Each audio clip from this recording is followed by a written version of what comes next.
So the car got a little bit hot, so we had to open the doors. Really good cooling system by McLaren here. Works really well.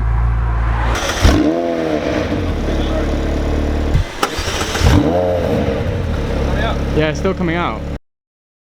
Hey guys, and welcome back to another video. This is an interesting one, as you'll probably see by the title. It's one that I wasn't sure if I was going to film or not, but obviously you join us back in the 720S. I thought this would be the best time to talk about something that I've kind of alluded to on Instagram before. Basically, I started to tell people that I wasn't happy with McLaren. It wasn't anything specifically to do with the car itself and how the car drives.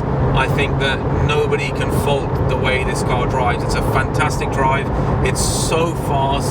It beats anything on the road, and you would think that would be exactly what you're looking for in a supercar. But sadly, McLaren have not lived up to the supercar standard that you normally would get with something like a Lamborghini, a Porsche, or a Ferrari. Now, I don't want to badmouth anybody. There's not going to be any specific names of people who've kind of made me talk about this, but I just wanted everybody to understand why I no longer have this car anymore. A lot of people will probably say that, oh, you had an Aventador coming, so you had to get rid of it. I didn't really have to get rid of it. For those of you who know, I obviously had a 488 at the same time I picked up this car, so there wasn't really any issues there. I want cars that I feel are not only reliable, but when you spend this kind of money on a car and you work hard for that, you want to get that same feeling. Now, don't get me wrong, there are bigger problems in the world than supercar issues that I'm having or anything, and I want everybody to understand that. I'm not trying to make this sound like it's something more dramatic than what it is. Like I said, when you work hard, and also when you anticipate a car like I did this car, I had this car on order since November 2016, and at the same time I put two deposits down. I put a deposit down on then what was called the P14, so this didn't have a name, we didn't know it was a 720S, and at the same time I also ordered the 570S Spider. I'd love the 570S, and I thought this would be so much better if it had a convertible. Now, from the point of ordering to getting the car initially, and I do understand that with new supercars this happens, the car was supposed to be delivered in May.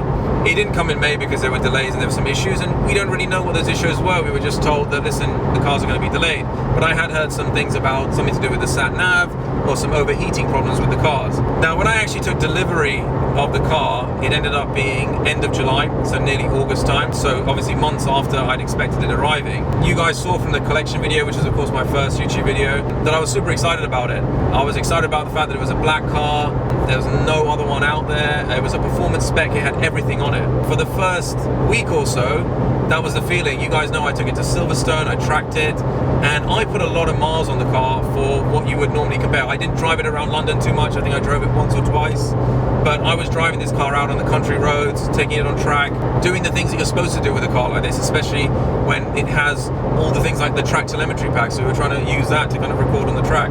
Now, what happened was, after a period of time, I started to notice some issues with the car. A few problems with regards to panel gaps, how the car was built. Now, all of these cars are man-made, so you expect that there's certain things that would almost make it quirky that wasn't perfect. But when certain panels on the car weren't fitting properly, or certain things weren't lining up, you started to kind of question the build of the car. Now, I thought these are small issues and they can be dealt with, but I started to have more issues internally in the car. So when I actually drove up to Silverstone that day on track, one thing that I didn't show is that I had to stop a few times because the air conditioning had stopped blowing. I've repeatedly had a number of faults with regards to the lifting system.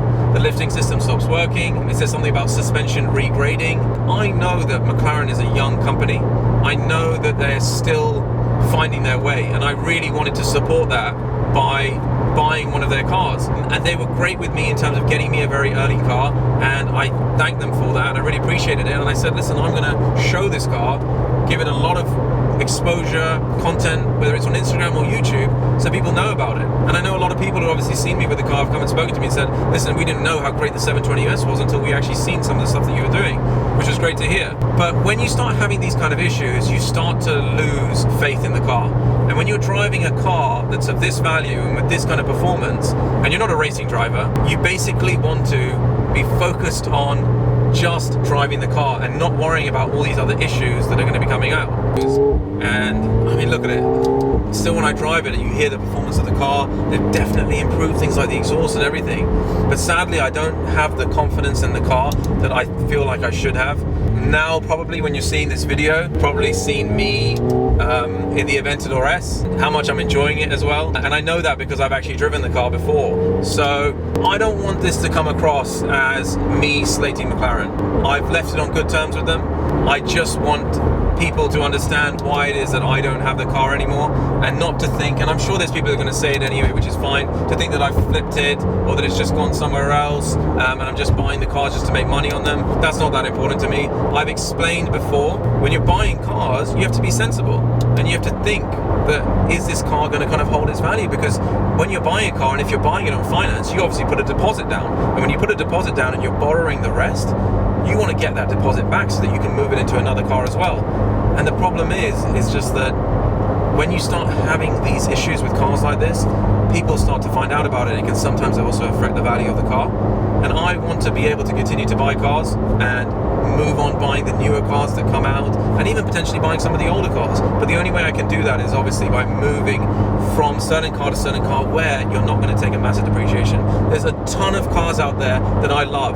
Prime examples for people who maybe want to make it more real terms. If you look at, say, an Audi R8. If you buy an Audi R8, there are about 150,000, and then they depreciated a lot down, and now they've come to about 120, 130, or even less. And that's just an example of maybe if you're buying a car from new.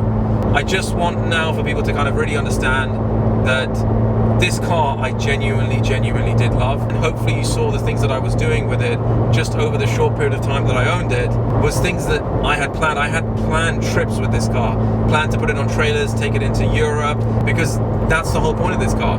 It had the space for it, it had the performance and everything that can come with it.